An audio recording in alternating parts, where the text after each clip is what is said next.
Terrell Thomas, TheseUrbanTimes, sitting down with Atlanta Hawk, an NBA Hall of Famer, the legend himself, Mr. Dominique Wilkins. Thank you very much for your time today, good sir. As No we know, problem.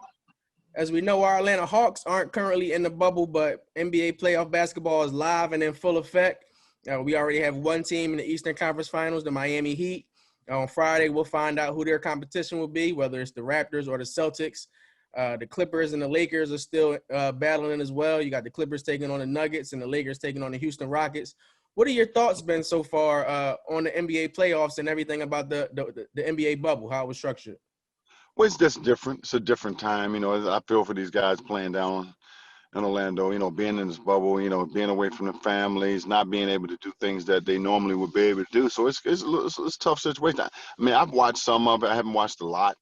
Um, you know, 'Cause doing these times, you're doing so much other stuff with your family that you normally wouldn't have had an opportunity to do. So, but, they've made the best out of a tough situation.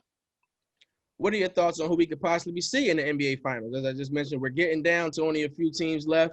The Heat, I think, surprised a few folks by knocking off the Bucks the way they did and advancing to the Eastern Conference Finals. And as I said a moment ago, the Celtics and the Raptors, two teams that we Hmm. see pretty often here in Atlanta, they have a chance to also compete for the Eastern Conference Championship.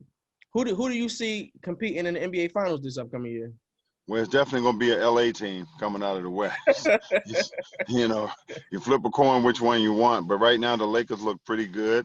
The Clippers, also look pretty good. So I think it's going to come down between those two. And in the East, it's a toss up, man.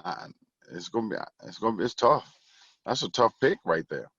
Because now you got Boston and you got Toronto there. They're fighting for position to get to the Eastern Conference Finals, and then you got Miami, who's shocked everybody.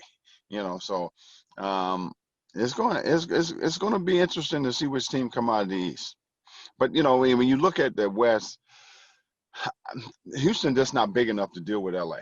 Because Anthony Davis, LeBron, and McGee and Dwight, they're gonna wear those guys down. They just it's too big, for them small lineups. I agree with you there. Houston definitely, yeah, they're gonna have a problem, as they say. Houston's gonna definitely have a problem. I also want to talk